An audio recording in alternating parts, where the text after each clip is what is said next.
অনুরূপভাবে নবীর ব্যাপারে উম্মি শব্দ ব্যবহার হলে আনপাড় মুরাদ নেওয়া হবে না। কেন নেওয়া হবে না বাবা? আপনাকে দলিল পরে দিচ্ছি আর আমি দলিল দিচ্ছি, আপনি খুলেন বুখারী শরীফ। বুখারী শরীফের 2699 নম্বর হাদিস। কত নম্বর হাদিস? 2699 নম্বর হাদিস। আমাদের করা অনুবাদ নয়, আপনার করা অনুবাদ, আপনার মাওলানার করা অনুবাদ। খুলেন 2699 নম্বর হাদিসের মধ্যে লেখা আছে, আমার নবী নিজের হাতে লিখলেন মুহাম্মদ ইবনে আব্দুল্লাহ। যদি বুখারী শরীফে না থাকে জুতোর গলা মালাই দিয়ে এখান থেকে বাড়ি যাব। মিথ্যা বলার কোনো জায়গা নয়, এটা মেম্বারে রাসূল। এই মেম্বারে রাসূলের ওই ব্যক্তি মিথ্যা বলতে পারে যার ঈমান থাকবে না, আকীদা খারাপ থাকবে। যার অন্তরে এই পরিমাণে ঈমান আছে, মিথ্যা বাজারে বলতে পারে, রাস্তাঘাটে বলতে পারে। নবী পাকের জিম্মেদার স্টেজে কোনোদিন মিথ্যা বলতে পারে না বাবা। এটাকে মেম্বারে রাসূল বলা হয়। কথা বুঝতে পারছেন? বুখারী শরীফ 2699 নম্বর হাদিস। বাড়িতে গিয়ে চেক করেন, না থাকলে মোবাইলে চেক করেন। আমার আপনার নবী নিজেই সিগনেচার করেছেন, নিজেই সিগনেচার করেছেন। কোন টাইমে? সুলহে হুদাইবিয়ার টাইমে নবী মুস্তাফা মক্কাতে পরিবেশ করবেন, ইহুদিদের সাথে ঝামেলা হলো, যে চুক্তিপত্র হলো। চুক্তিপত্রতে নবী মুস্তাফা স্ট্যাম্প মেরেছিলেন আঙ্গুঠা মুহাম্মদ রাসূলুল্লাহ। ইহুদিরা পুরচাটা যখন পেল, পাওয়ার পরে বলছেন, হুজুর আপনাকে তো আমরা নবী মানি না। যদি আপনাকে নবী মানতাম তাহলে তো আমাদের চুক্তিপত্র দরকার পড়তো না, ঝামেলা হতো না।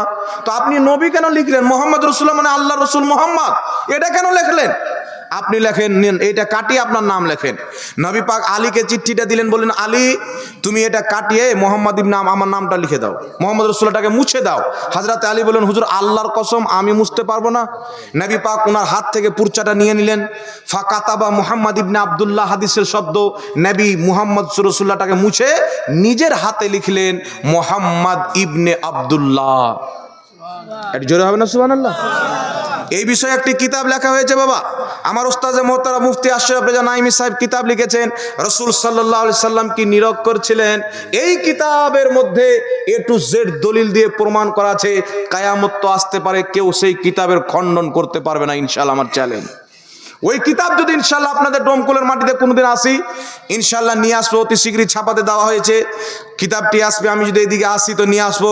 অবশ্যই আপনারা কিনবেন। নবী পাকের ব্যাপারে ধারণা বা ভালো রাখবেন, খারাপ ধারণা রাসূল পাকের ব্যাপারে রাখবেন না। আকীদা এটা রাখতে হবে না যে নবী লিখতে জানতেন না, আক্ষরিক জ্ঞান ছিল না।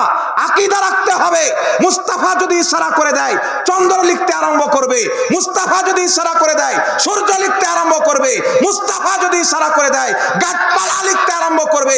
আরে আমার নবীর ইশারা যদি করে দেয় দুনিয়ার পশু পাখিও লিখতে আরম্ভ করবে। বলো সুবহানাল্লাহ।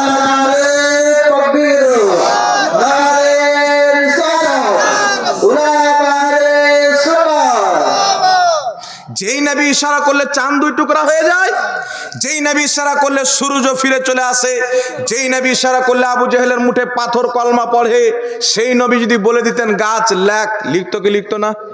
একজন কাফির এসে বলছেন, হুজুর আপনি নবী হন তো ওই গাছটাকে আপনার কাছে ডেকে দেখান। রাসূল পাক বলছেন, তুমি গিয়ে বলো গাছকে যে নবী ডাকলেন।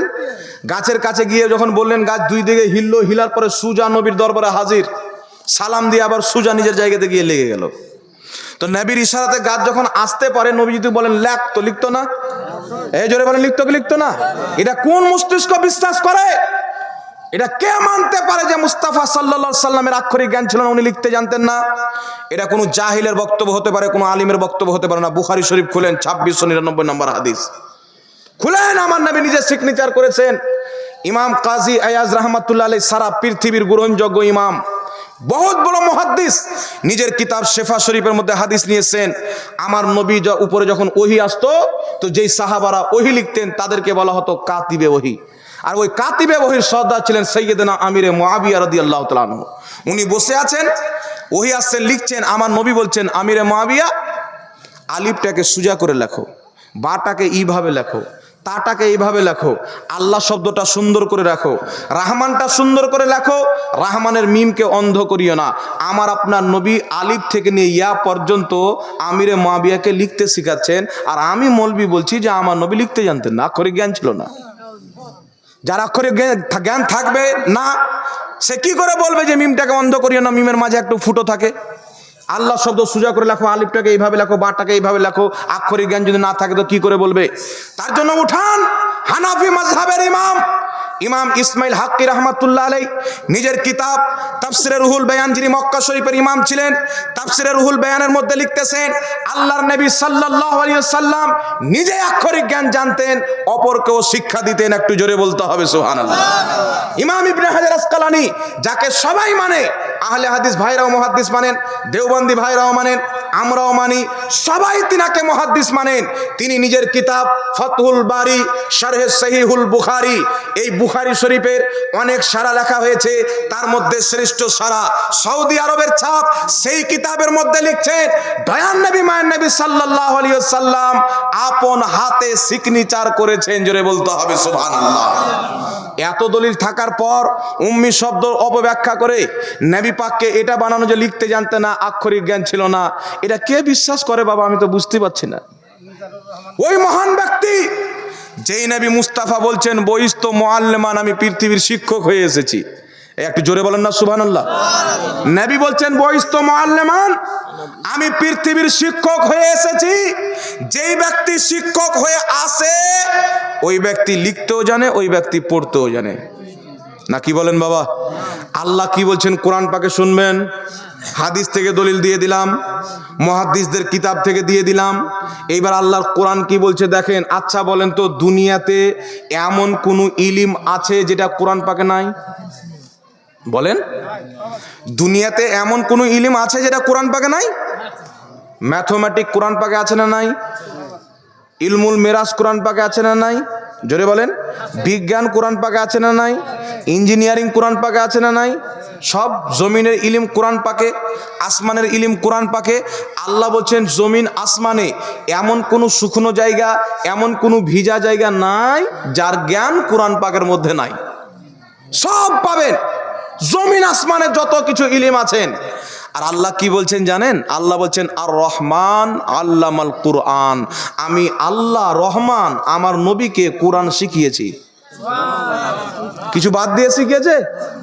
আল্লাহ কিছু বাদ দিয়ে শিখাবে? যত রকমের ইলম কোরআন পাকের মধ্যে আছে আল্লাহ মুস্তাফার সিনাতে ভরে দিয়েছেন। জোরে বলুন সুবহানাল্লাহ। কোরআন পাকের মধ্যে ম্যাথমেটিক আছে, মুস্তাফা ম্যাথমেটিক জানেন। কোরআন পাকের মধ্যে ইলমুত তাফসীর আছে, মুস্তাফা তাফসীর জানেন। কোরআন পাকের মধ্যে লৌহে মাহফুজের ইলম আছে, মুস্তাফা লৌহে মাহফুজের ইলম জানেন। কোরআন পাকের মধ্যে জান্নাতের ইলম আছে, মুস্তাফা জান্নাতীদেরকে জানেন। কোরআন পাকের মধ্যে জাহান্নামীদের ইলম আছে, মুস্তাফা জাহান্নামীদেরকে জানেন। কোরআন পাকের মধ্যে আক্ষরিক জ্ঞান আছে, মুস্তাফা আক্ষরিক জ্ঞান জানে। কোরআন পাকের মধ্যে লেখার জ্ঞান আছে, মুস্তাফা লেখারও জ্ঞান জানে। জোরে বলুন সুবহানাল্লাহ। আল্লাহ কোরআন পাকের জ্ঞান নবীকে দিয়েছেন। বুখারী, মুসলিম, তিরমিজি, আবু দাউদ, তাফসীর, অমুক ফাতোয়া, অমুক ফাতোয়া, অমুক ফিকহ, এই সমস্ত জিনিস যদি দেখতে হয় একটা কোরআন পাকের মধ্যে পাওয়া যাবে। যত কিতাব লেখা হয়েছে সমস্ত কিতাবের মেন জড় হচ্ছে কোরআন। না কি বলেন বাবা? কোরআনের রস হচ্ছে বুখারী, কোরআনের রস হচ্ছে মুসলিম, কোরআনের রস হচ্ছে তিরমিজি। এই কোরআন পাকের মধ্যে সমস্ত জিনিস আমার নবীর জন্য আছে। আমরা আমাদের আকলের কমতি ঘাটতির জন্য কোরআন পাকে খুঁজে পাবো না, তাই নবী মুস্তাফা হাদিস দিয়েছেন। আবার কেউ কেউ হাদিসে খুঁজে পাবো না, তার কারণে আল্লাহ রসুল ফিকহ দিয়েছেন। তাই আলহামদুলিল্লাহ আমরা ফিকহে হানাফিকে মাননেওয়ালা। না কি বলেন বাবা? আমরা হানাফি মাযহাব মানি কি মানি না? কিছু ডিজিটাল নামাজি বেরিয়েছে মার্কেটে, দেখবেন সারা জীবন নাভির নিচে হাত বেঁধে আসলো, আব্বা নাভির নিচে হাত বাঁধছে, সবাই নাভির নিচে হাত বাঁধছে, হুট করে আবার বুকের উপরে হাত নিয়ে চলে আসলো। বলছে এটা কিরে? বলছে নাভির নিচে হাত বাঁধার কোনো সহি হাদিস নাই, বুকের উপরে হাত বাঁধার সহি হাদিস আছে। তবে বাবা আমি রিসার্চ করেছি কোনগুলো হাদিসকে তারা সহি বলে।